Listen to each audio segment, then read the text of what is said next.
chaque nouvelle année pour moi, c'est un double moment. Un moment pour faire le point sur ce que je m'étais engagé à faire, à produire, à donner comme résultat cette année, que ce soit au niveau de mes différents domaines de vie. Je vais revenir dessus dans quelques instants. Et puis, c'est l'occasion de faire des réajustements et de me fixer des objectifs très concrets pour l'année qui vient. Alors aujourd'hui, je vais faire deux choses. La première, je vais vous donner 5 stratégies super efficaces. Vous avez bien entendu, j'ai dit super efficaces parce qu'elles ont été testées, elles ont été validées et sachez que pour moi, le travail que je vais vous proposer là, les orientations stratégiques que je vais vous donner là pour l'année qui vient, c'est pour moi le top du top. Je l'ai testé, je l'ai essayé avec moi, avec mes clients et ça a super bien marché. Donc parfois on a envie de démarrer une nouvelle année, on est dans cette énergie, on est dans cette motivation, on souhaite comme tout le monde avoir une année différente avec plus d'atteinte d'objectifs et beaucoup moins de problèmes, mais ce n'est pas toujours le cas.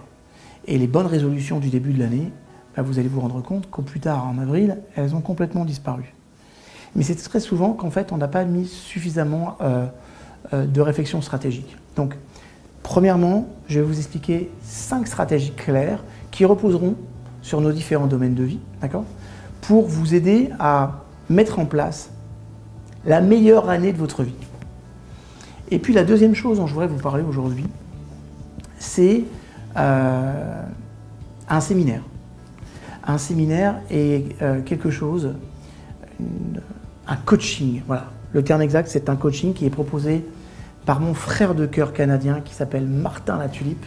Vous savez combien je l'aime et combien nous aimons partager ensemble des stratégies tant nord-américaines que européennes.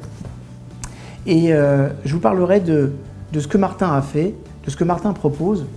Et je vous en parle d'autant plus que je serai partie prenante dedans parce que je donnerai des conférences à l'intérieur de ce qu'il propose sur le thème qui s'appelle justement « La meilleure année de votre vie ». Parce que Martin a compris une chose, c'est que chaque année, on a tous ce désir, tous cette envie, et qu'à un moment donné, il faut se donner les moyens de pouvoir obtenir des résultats différents. D'accord ? Le problème, la plupart du temps, avec l'être humain, c'est que quand il fait quelque chose et qu'il n'obtient pas les résultats nécessaires, il a le sentiment que faire plus de la même chose est la meilleure stratégie. Mais comprenez que si vous faites plus de la même chose, vous obtiendrez plus du même résultat. D'accord ? Je répète. Si vous faites plus de la même chose, vous obtiendrez plus du même résultat. C'est qu'à un moment donné, il faut mettre en place ce qu'on appelle des ruptures, des changements de patterns. Et les patterns, c'est quoi? C'est une vue schématique sur les choses qu'il faut savoir changer pour obtenir des résultats différents et donc des orientations de vie différentes. Donc, on va commencer par ces 5 stratégies et puis après, je vous parlerai de ce qui s'est passé de juste génial à travers une conversation que j'ai eue avec Martin. 5 stratégies, comme je vous le disais, qui vont reposer sur 5 domaines de vie. Alors, vous allez démarrer une nouvelle année. Parfois, les nouvelles années, elles peuvent être de janvier à janvier, ou alors de septembre à septembre. D'accord ? Ça peut être aussi des nouvelles années qui sont liées à votre bilan d'entreprise. Par exemple, moi j'ai un bilan jusqu'à juin. Chaque année aussi, je vais peut-être me mettre dans une autre dynamique. Donc peu importe quand est-ce que vous souhaitez démarrer cette nouvelle année pour vous, cette vidéo, elle aura vraiment à cœur de vous aider à porter votre attention sur ce qui peut être essentiel. Et je vous rappelle que l'essentiel, c'est l'essence du ciel. Voilà. Donc ça vient de très haut, ça veut dire que c'est puissant. Vous avez 5 domaines de vie qui gouvernent l'ensemble de votre quotidien, l'ensemble de votre futur, et puis aussi elle a gouverné l'ensemble de votre passé. À travers ces 5 domaines de vie, en fait, on va considérer, si on la voit comme une roue, et que cette roue, elle doit avancer, que plus elle est stable, plus je suis en harmonie dans mes 5 domaines de vie, et plus ma roue, quand elle tourne, elle est harmonieuse, elle est efficace, et elle peut aller loin. Maintenant, si la roue, il y a des domaines de vie dans lesquels je suis moins bien, ou sur lesquels je rencontre des difficultés, eh bien on va s'apercevoir que parfois, c'est toute la roue qui est perturbée par ce domaine de vie qui est en difficulté. Comment réduire les difficultés dans chaque domaine de vie en ayant des objectifs très clairs et en se donnant les moyens de les atteindre? Alors pendant des années, j'ai réfléchi à quelle pourrait être la meilleure stratégie dans chaque domaine de vie à travailler pour être plus rapidement, plus efficacement dans de l'efficacité. Vous avez remarqué que j'emploie souvent le terme de stratégie. Et la stratégie, c'est comme le mot stress en fait. On peut y mettre tout et n'importe quoi. Alors laissez-moi vous dire ce que, pour moi, la meilleure définition de la stratégie est. Une stratégie, écoutez bien, c'est le moyen le plus efficace, le plus rapide, le plus simple, le plus rentable, le plus facile à mettre en œuvre et le plus fun. Plus rapide, plus efficace, plus rentable, plus facile et plus fun. Et selon votre domaine de vie, le moins coûteux. Promis, moi sur mon domaine de vie perso, je travaillerai sur la santé et éliminer cette toux, c'est promis. En attendant, rappelez-vous bien de cette notion de stratégie. Donc maintenant qu'on a défini ce que c'est qu'une stratégie, quelle pourrait être la meilleure stratégie dans chacun de mes domaines de vie? 5 domaines de vie, je les énumère avec vous, puis je vais revenir sur chacun d'entre eux, et surtout sur quelle stratégie j'ai choisi de mettre en œuvre dans chaque domaine de vie. Dans chacun de ces domaines de vie, vous devez vous fixer des objectifs. Le couple.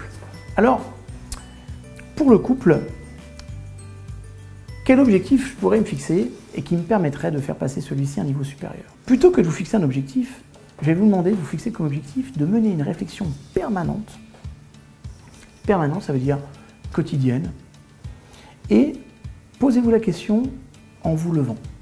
Chaque matin, posez-vous une question. Qu'est-ce que je vais pouvoir donner aujourd'hui à l'autre? On se pose la question inconsciemment, bien sûr. Ou peut-être pas vous qui regardez cette chaîne YouTube, mais je peux garantir que ceux qui ne regardent pas cette chaîne se posent cette question, c'est qu'est-ce que je vais prendre? On est souvent dans nos relations plus dans une logique de prendre que de donner. Mais dans le couple, vous devez être tout le temps dans une logique de donner. Qu'est-ce que je vais pouvoir offrir à la personne que j'aime pour qu'elle aille mieux, pour qu'elle grandisse, pour qu'on renforce notre couple? Et posez-vous toujours cette question, qu'est-ce que je peux donner plutôt que qu'est-ce que je peux prendre? Ok? Parce que dans cette notion de vie de couple, on a souvent des attentes vis-à-vis de l'autre, des attentes qui sont somme toute parfois légitimes, c'est vrai. Mais trop peu souvent, on se pose la question, c'est qu'est-ce que moi je donne? Ok? Vous vous rappelez John Fitzgerald Kennedy qui disait à son pays, ne demandez pas ce que le pays peut faire pour vous, demandez-vous ce que vous pouvez faire pour le pays. Ne vous demandez pas ce que l'autre peut faire pour vous, mais interrogez-vous profondément sur qu'est-ce que vous pouvez faire concrètement pour l'autre. Et faites-le.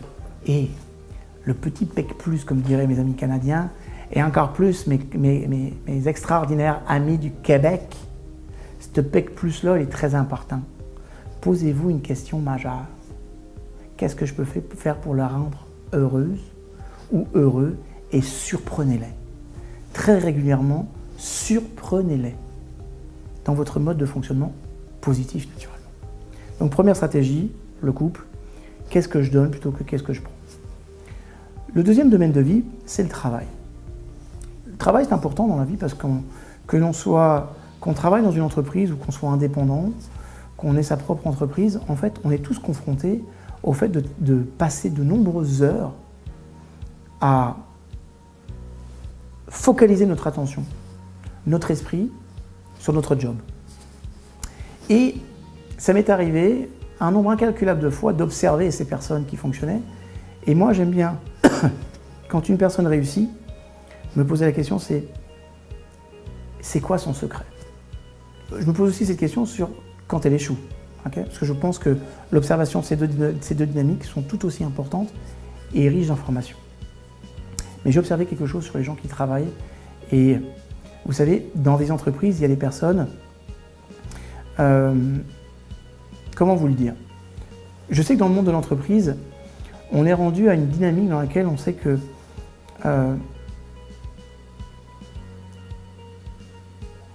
personne n'est irremplaçable.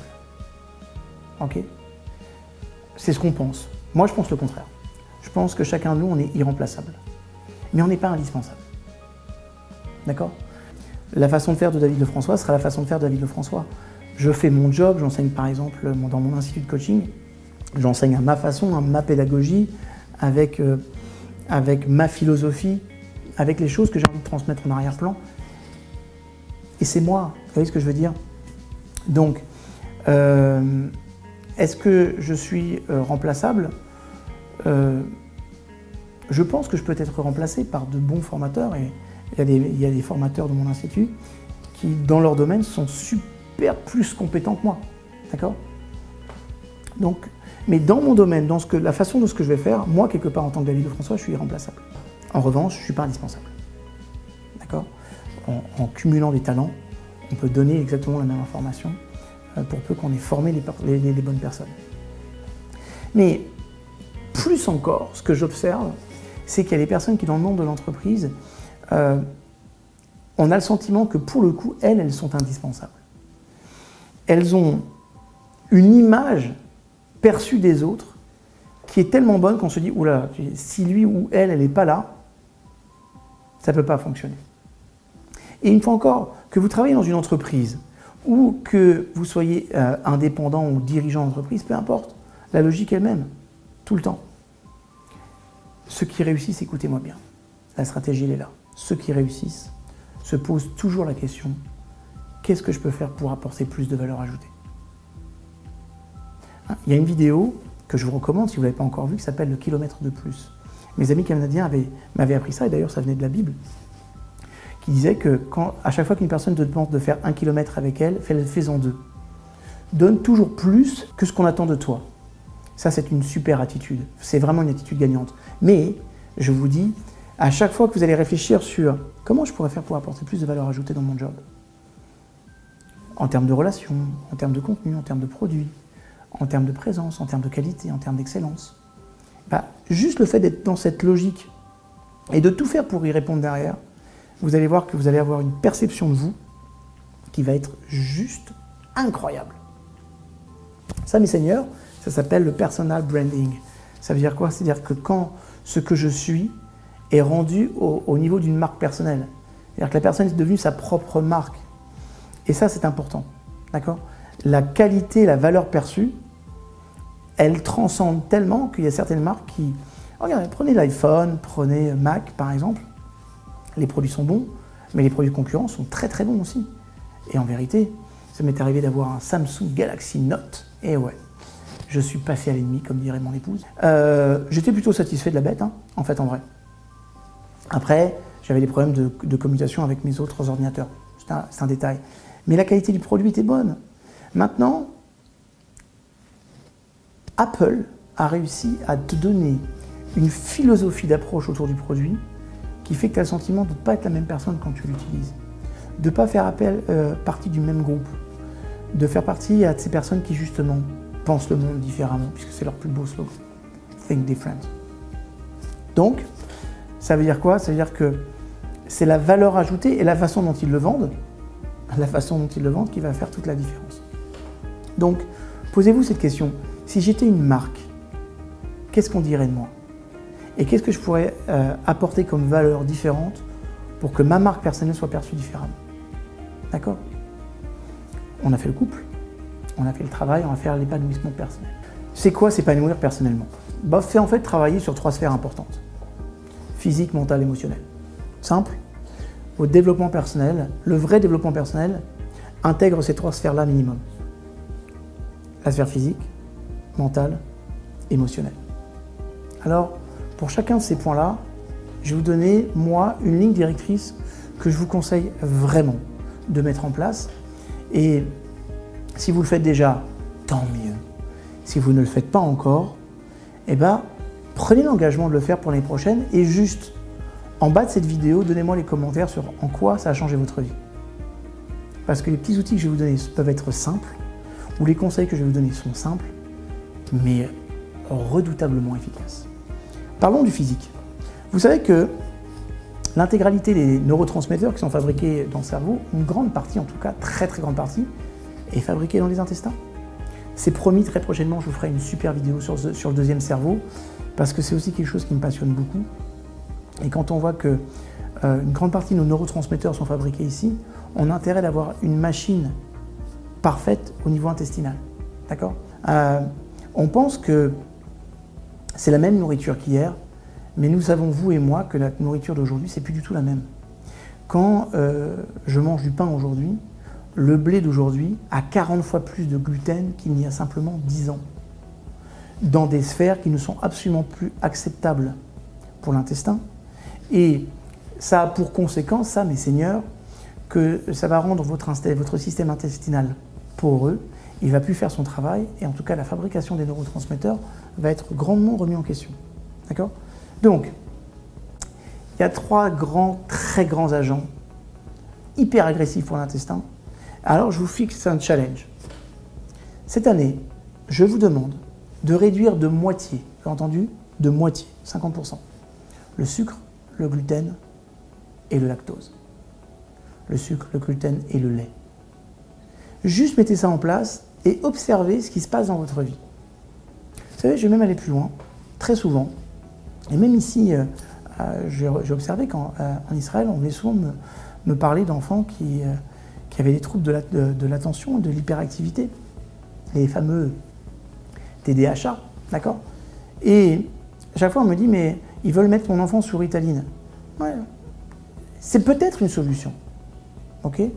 Je crois que chaque cas est unique, il faut savoir étudier. Mais en revanche, souvent, je leur demande aux parents de changer la nature de l'alimentation.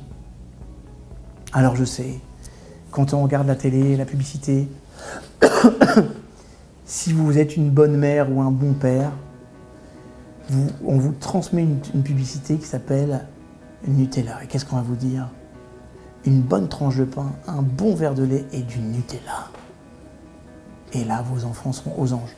Ah, c'est sûr qu'au niveau gustatif, ils peuvent l'être. Mais par contre, en termes d'intériorité, c'est un massacre. D'accord? Donc, je veux juste que vous compreniez que, par principe, vous devez prendre soin de votre intestin. Ça, c'est vraiment, ça doit être un des objectifs physiques pour vous cette année, parce que vous allez voir que les réactions en chaîne derrière vont être prodigieuses. D'accord? Alors, si vous avez déjà éliminé toute ou partie de ces produits-là, eh bien, écoutez, continuez. Je vous encourage et je vous dis bravo. Si ce n'est pas encore fait, juste prenez cet engagement de réduire. Okay? Et faites un truc. Dans les commentaires sur cette vidéo, dites-moi, David, moi je m'engage cette année à réduire de 50% le lait, le gluten et le sucre. Ce sont les plus grands ennemis de l'intestin et du cerveau. D'accord? Un jour, je ferai aussi une vidéo là-dessus, c'est promis. Donc ça, c'est pour la dimension physique. Si vous faites ça, je peux vous garantir que déjà, vous aurez une année qui sera complètement différente. La deuxième chose, on a vu le physique, mental, émotionnel, on va voir le mental. La dimension mentale, je vous l'ai dit, chaque jour, 60 000 pensées traversent votre esprit. 98% d'entre elles sont les mêmes qu'hier. Donc, on a vraiment le sentiment que parfois on vit des journées différentes et pourtant, on a, pour l'ensemble des pensées qui sont les nôtres, quasiment les mêmes. Donc, vous allez devoir inverser la tendance, mes amis. Je vais vous donner un petit exercice tout bête, mais qui est juste prodigieux. Vous allez vous prendre une petite demi-heure et vous allez marquer sur plein de petits bouts de papier différents tous les souvenirs agréables, positifs dont vous vous souvenez. Okay? Et moi, je vous encourage à faire ça depuis par tranche de 5 ans. Pendant ces 5 ans-là, quels ont été les souvenirs les plus sympas? Ces 5 ans-là, les plus sympas. D'accord? Et à chaque souvenir, vous donnez un nom. À l'évocation de ce nom, vous devez vous rappeler le souvenir. Essayez d'avoir comme ça une vingtaine, une trentaine, une centaine de souvenirs sympas. Plus vous en mettrez, mieux c'est. Plus vous avez de petits bouts de papier, vous les prenez et vous les mettez dans un grand bocal. L'idéal, vous savez, ce sont les aquariums en boule qu'on a pour les poissons rouges, qui ont une durée de vie qui est inférieure à une semaine la plupart du temps. Donc, faites plaisir à vos enfants pendant une semaine, et une fois que le poisson se sera suicidé, je sais, les poissons rouges se suicident. Ils sautent de l'aquarium. Ils ont, en tout cas, eux, compris qu'il fallait changer de pattern, et peut-être d'enveloppe. Donc, une fois que c'est fait, une fois que Bob le poisson rouge s'est suicidé, vous dégagez l'eau, vous dégagez ce qu'il y a à l'intérieur, et vous mettez tous vos petits papiers. Et régulièrement, quand vous passez dans la journée, prenez 1, 2, 3, 5 petits papiers, vous remuez et vous les reprenez régulièrement, juste pour vous habituer à réactiver le bon. Plus vous allez réactiver ces souvenirs, plus ils vont se transformer en une logique paternisante, d'accord, à l'intérieur de votre système neurologique, et ça va renforcer le positif. Super efficace. Au niveau émotionnel, enfin, soyez conscient. Vous n'avez pas entendu. Soyez conscient. soyez conscient de votre logique émotionnelle et choisissez des expériences qui vous font du bien. Vous savez, moi, il y a un truc que j'adore, c'est le soir avant de me coucher, la petite demi-heure avant de me coucher, je prends la laisse de Kate, ma chienne, je pars et je sors avec mon épouse et on va promener Kate pour faire son dernier petit pipi du soir. Et bien vous savez, ça, c'est un vrai kiff. Parce que je me rends compte que d'abord c'est un moment où je peux partager avec mon épouse, c'est aussi un moment où on prend l'air, on s'aère avant de dormir. Et je me suis rendu compte que ça améliorait ma qualité de sommeil. Et puis, c'était toujours un petit moment à partager. Donc, regardez tous ces petits moments qui vous mettent dans des émotions positives et mettez-les en arrosage automatique. Vous avez compris? Mettez-les en arrosage automatique, sinon vous ne le ferez pas. Hein, si vous apercevez que de faire une balade, alors c'est pour promener le chien, mais ça peut être juste d'aller en forêt ou de faire des choses, de lire ou d'échanger autour d'un livre que je viens de lire ou d'un article, si ça vous fait du bien, mettez-le en arrosage automatique. Faites-le de façon systématique et ça marchera. Donc, on a vu le couple, on a vu le travail, on a vu l'épanouissement personnel, la famille. J'irai très vite sur la famille. Pour la famille, je vais vous demander d'avoir une véritable intention. Les personnes qui sont de culture arabe, pour vous dire bonjour, vous disent salam alaikum. Okay? Ici en Israël, on va vous dire shalom. D'ailleurs, le concept de la Torah qui consiste à construire un couple intelligent s'appelle le shalom baïd. Ça veut dire quoi? Mais de la paix. Shalom, ça veut dire paix. Salam, ça veut dire paix. D'accord? Comprenez une chose, c'est que ces peuples ne se sont pas trompés. D'accord? C'est sympa de dire bonjour, comme si de le dire pouvait y avoir l'espace du doute. Ok, je te souhaite un bonjour. C'est cool déjà, et c'est bien, hein, il y en a qui vous disent rien du tout, okay, ou qui vous insultent. Ça dépend de quelle partie de Paris vous êtes. Okay. En revanche, pourquoi ces peuples nous souhaitent-ils d'être en paix? Ben, une fois encore, les neurosciences vont vous donner une réponse importante. C'est qu'on sait qu'aujourd'hui, l'état interne le plus fécond du corps humain, c'est la paix intérieure. Vous l'avez bien compris, la paix. Je vous ferai une vidéo là-dessus aussi, c'est promis. Comme ça me donne plein de sujets de vidéo, c'est cool. Et puis comme vous allez me les demander, et vous aurez raison, ça va m'obliger à les faire, et ça je suis très content de pouvoir proposer ces thèmes, parce que ce sont des thèmes qui peuvent paraître ancestraux, mais qui sont en vrai novateurs dans la façon dont nous allons les aborder ensemble. Les neurosciences ont déterminé que quand une personne est dans un état interne de paix intérieure, toutes les émotions positives peuvent grandir, mais quand je suis dans un état de paix intérieure, les émotions négatives n'ont pas de prise. Donc vous allez me demander comment je fais pour être dans un état de paix intérieure. Pas déjà, mes amis, je vais vous dire une chose. Ayez-en déjà l'intention. Dans votre famille, dans les rapports avec votre famille, vos parents, vos frères, vos sœurs, faites la paix. Faites la paix. Voilà. D'une façon ou d'une autre, faites la paix. Et vous savez, il y a une chose qui s'accommode très bien avec la paix intérieure, c'est les excuses. Et les excuses, croyez-moi, présenter ces excuses n'est jamais un aveu de faiblesse, mais toujours une évocation de grandeur. Il n'y a que les gens intelligents, pas orgueilleux et puissants mentalement qui présentent des excuses. Les autres sont dans l'ego, dans l'orgueil et dans un sentiment d'infériorité. Donc croyez-moi, quelqu'un qui s'excuse, c'est vraiment la marque des très grandes personnes. Donc dans le cadre de votre domaine de vie, de la famille, ayez cette volonté de mettre de la paix. De la paix avec vos enfants quand vous communiquez avec eux. Essayez de les comprendre. Un adolescent, par exemple, c'est quelqu'un qui aime être en guerre parce que la confrontation lui permet de grandir et d'exister. Mais la paix, d'avoir cette volonté de faire la paix, même quand il s'énerve. Vous savez, laissez-moi vous dire quelque chose que je pense profondément. Le jour où mes enfants sont nés, je me suis dit, ça y est, je ne peux plus dire « je ». À partir de maintenant, je vais dire « nous ». Et je pensais que j'étais devenu un père. Presque un an, quelques mois plus tard, j'ai compris que être papa, c'était pas simplement féconder. D'accord ? Avoir un enfant. Être papa, c'est un processus qui va durer toute une vie. Et je m'améliore, en tout cas j'essaye de m'améliorer tous les jours à devenir un super papa pour mes enfants, à les guider, à les aimer, à les écouter, à les comprendre. Et vous allez comprendre aussi une chose qui est très importante. quand l'enfant grandit, que ça devient un ado, il va rentrer dans sa période d'individuation, dans ce passage de l'enfance à l'adulte. La plupart du temps, il va y rentrer par la confrontation. Ce n'est pas des situations difficiles, et souvent on me dit, vous savez, en ce moment il est en train de traverser l'âge bête. Je pose toujours la question de qui on parle. Parce que la plupart du temps, je vois des parents qui, parce que les enfants sont en confrontation, se disent « Ah oui, puisque ça, comme ça, tu vas voir, de toute façon, je ne céderai pas, je ne vais pas laisser faire les choses, et puis tu sais quoi, fais ce que tu veux, j'en ai rien à faire. » Mais c'est à ce moment-là que tu dois être un père.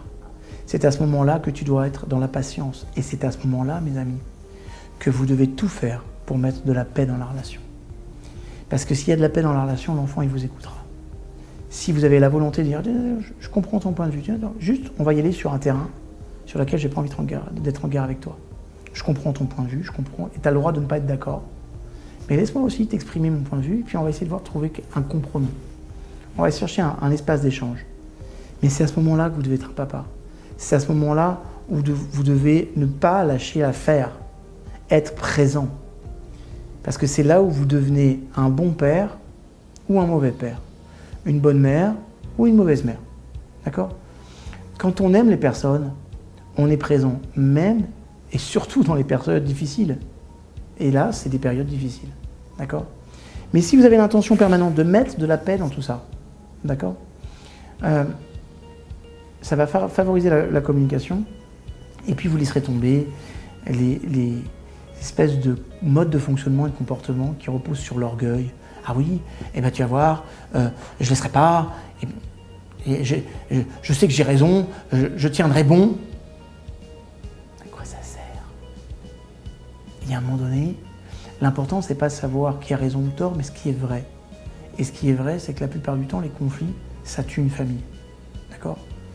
Donc, soyez plus intelligents, soyez plus intelligentes et mettez de la paix au cœur de tout ça. Et puis le dernier point, la dimension tribale. La dimension tribale, c'est comment je m'inscris dans ma société, c'est mes amis, c'est tout ce qui va être en dehors de toutes ces sphères qu'on a déjà vues.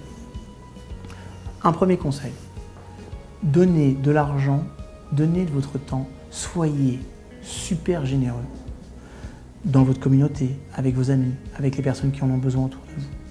Moi, j'ai remarqué que tous ceux qui, en plus de donner des impôts, de payer leurs impôts, donnaient à peu près 10% de ce qu'ils donnaient à leur communauté ou des personnes qui en avaient besoin, toutes ces personnes, sans aucune exception, se sont enrichies. Ça, c'est le fruit d'une vraie observation de terrain. Ce n'est pas quelque chose que j'ai lu, que j'ai observé. Toutes les personnes que je connais, et moi le premier, quand je donne au moins 10% de ce que je gagne, c'est ce que je fais, et que je fais du bien avec ça, eh bien, je peux vous garantir que je n'ai eu que des bienfaits dans ma vie. Donc, c'est juste important que vous compreniez que c'est essentiel de faire ça. Et ce n'est pas une question d'être millionnaire ou milliardaire, à se dire quand je serai riche, je le ferai. Non, non. Même si vous avez des petits moyens, donnez à la hauteur de ce que vous pouvez donner. Et si vous ne pouvez pas donner d'argent, donnez du temps. Voilà. Il y a plein d'associations qui ont besoin d'aide. Il y a plein de personnes qui sont dans le besoin, qui ont besoin de présence, qui ont besoin de soutien. Ce n'est pas le malheur qui manque. Donnez de votre temps, ok? Donnez de votre argent, mais soyez présent à l'extérieur. Et puis pour la dimension amicale, trop peu souvent, on ne fait pas cette place pour les vrais amis. Mais sachez que l'amitié, c'est quelque chose qui s'entretient, c'est quelque chose de puissant, c'est quelque chose d'incroyablement ressourçant et qui vous permettra aussi de traverser les périodes difficiles. Voilà pour ces 5 domaines de vie, pour ces 5 stratégies, le couple, le travail, l'épanouissement personnel, la famille et puis la dimension tribale. 5 objectifs que je vous invite tout simplement à mettre en œuvre dans votre vie pour vivre une année complètement différente en termes de ressenti, en termes d'approche, en termes de relations, en termes d'état interne et en termes d'efficacité. Et puis, maintenant, je vous ai dit qu'il y avait 2 sujets à cette vidéo. Le deuxième sujet, c'est le travail incroyable qu'a mis en place Martin Latulippe pour créer justement un séminaire qui s'appelle « La meilleure année de votre vie ». Alors, pour avoir une très bonne année, vous pouvez mettre en place ces 5 conseils. Mais Martin, cette année, a fait quelque chose d'incroyable.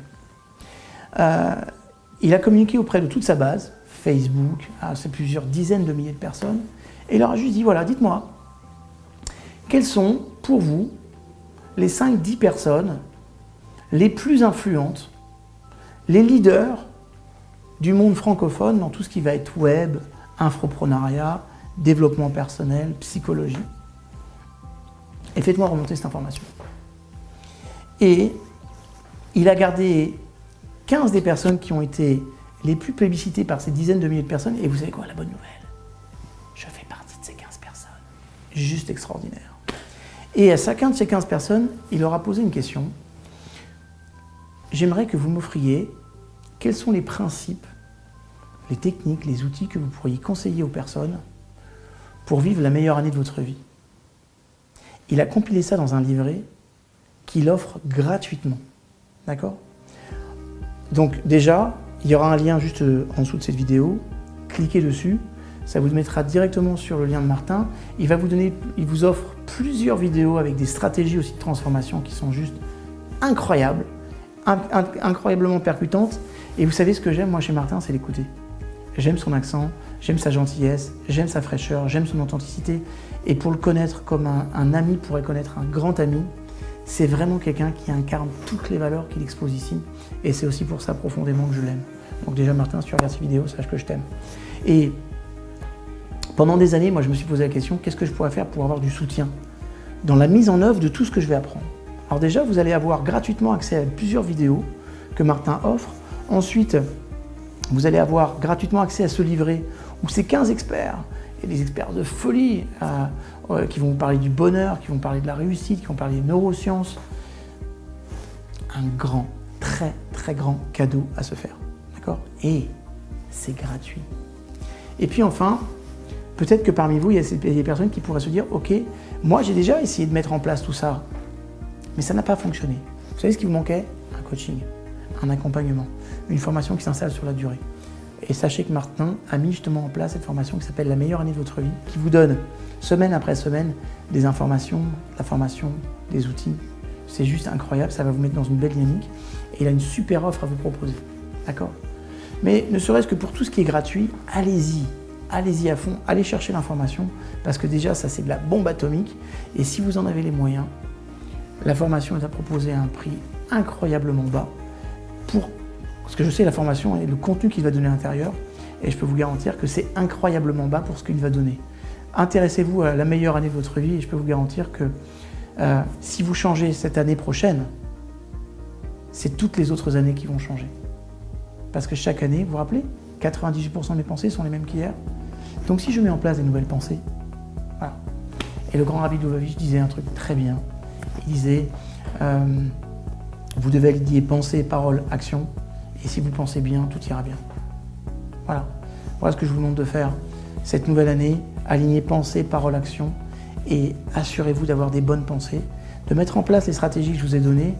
Je donne dans le livret que Martin vous proposera gratuitement 6 conseils que j'ai appelés 6 pauses à mettre en œuvre dans sa vie pour être toujours au top. Vraiment, c'est 6 conseils que j'ai vus et que j'utilise moi au quotidien ou dans mon mode de fonctionnement personnel ou bien avec mes clients. Et ça marche super bien. C'est offert, c'est gratuit, c'est pour vous. Cliquez sur le lien en bas. Une fois encore, je vous remercie. Si vous avez aimé cette vidéo et que vous pensez qu'elle peut aider d'autres personnes, eh ben faites-leur un cadeau, transmettez-la. Mais je sais que vous le faites déjà. Et encore, merci pour ça. Je vous retrouve sur une prochaine vidéo. Je vous aime. Je me suis engagé sur pas mal de vidéos. Je les ferai très prochainement, c'est promis. À très bientôt.